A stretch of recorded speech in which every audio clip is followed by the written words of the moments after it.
UP की राजनीति में स्वामी प्रसाद मौर्य के विवादित बयानों को लेकर बसपा विधायक उमाशंकर सिंह ने सपा सहित स्वामी प्रसाद मौर्य पर बड़ा आरोप लगाते हुए कहा है कि रामायण सहित शूद्र जैसे बयानों के जरिए बयान देंगे तो कहीं आगजनी और उपद्रव की साजिश है।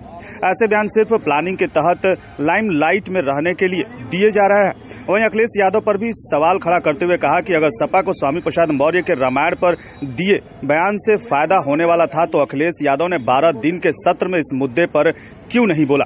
वहीं बसपा विधायक उमाशंकर सिंह ने सवाल खड़ा करते हुए कहा कि आखिरकार स्वामी प्रसाद मौर्य से किसने पूछा था, क्या वह इसके पहले रामायण के बारे में नहीं जानते थे। स्वामी प्रसाद मौर्य आज भी बाबा साहब अम्बेडकर की दुहाई देते हैं, तो क्या उन्हें नहीं पता कि बाबा साहब अम्बेडकर ने कहा था कि इन्हें शूद्र कहकर गाली मत दो।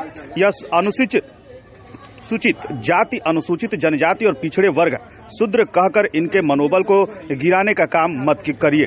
वहीं कहा कि इनका हश्र क्या होना है, हमारे रिजेक्टेड 3-4 दलित नेताओं को अपनी पार्टी में ले लेने से इनको दलितों की सहानुभूति नहीं मिल सकती, क्योंकि दलित यह जानते हैं कि जब हमारे हितों की बात आती है तो यह दलितों के आरक्षण के बिल को सदन में फाड़ देते हैं। स्वामी प्रसाद मौर्य को चैलेंज करते हुए कहा कि अगर उनमें थोड़ा सा भी स्वाभिमान है, उनकी बेटी आज भी भारतीय जनता पार्टी की सांसद है, उन्हें इस्तीफा दे देना चाहिए कि ऐसे दल और पार्टी में हम काम नहीं कर सकते। लेकिन एक तरफ बेटी को सांसद बनाया है और वहीं दूसरा दरवाजा भी खोलने में लगे। ऐसे दोहरे चरित्र वालों के बारे में जनता समाजवादी पार्टी को अगर फायदा होना था तो अभी 12 दिन सत्र चला, उसमें आदरणीय अखिलेश यादव जी ने क्यों नहीं इस मुद्दा को लेके आए। वो इस मुद्दा पे एक शब्द तो उन्होंने बोला नहीं। किस पर?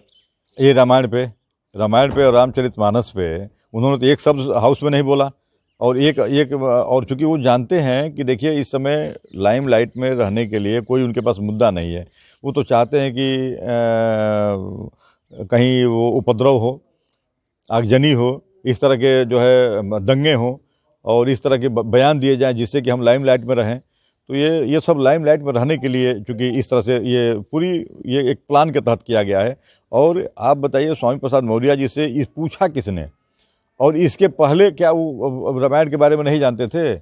और आज भी वो बाबा साहेब डॉक्टर बी अम्बेडकर जी की रोज़ दुहाई करते हैं।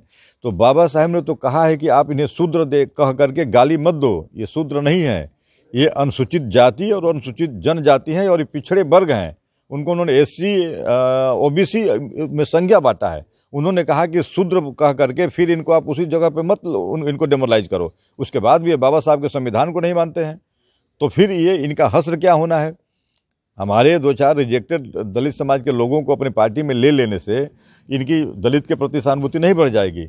दलित समाज के लोग जानते हैं कि ये वही लोग हैं, जब दलित पिछड़े के जब आरक्षण की बात आई थी तो इन्हीं के सांसद और राज्यसभा के लोग ने इनकी बिल फाड़ा था पार्लियामेंट में। तो लोगों को नहीं पता है, इसलिए वो मौर्य जी को आगे करके कुछ सोच रहे हैं कि हम उसमें बने रहें। लेकिन सबको पता है कि आप एक तरफ जहां हमारे हितों की बात आ रही है, आप हमारी बिल को हाउस में हाउस में फाड़ दे रहे हैं कि प्रस्तुत न होने पाए, और एक तरफ यहाँ पे कह रहे हैं कि नहीं हमें गाली दिया जा रहा है, शूद्र कहा जा रहा है। कौन पूछ रहा है भाई? आज अगर उनमें है मतलब स्वाभिमान, तो आज भी उनकी बेटी तो भारतीय जनता पार्टी की सांसद हैं। उनको इस्तीफा दे देना चाहिए कि नहीं ऐसे दल पार्टी में हमारी बेटी नहीं रहेगी। लेकिन बेटी को वहाँ सांसद बनाए हैं और अगला रास्ता फिर अगला दरवाजा खोलने के लिए घुसने के लिए तैयारी कर रहे हैं। ये सबको पता है, जनता समझ चुकी है ऐसे दोहरे चरित्र वाले लोगों को। बने रहे राजनीति से जुड़ी ऐसी छोटी बड़ी तमाम खबरों के लिए पब्लिक वाइब के साथ।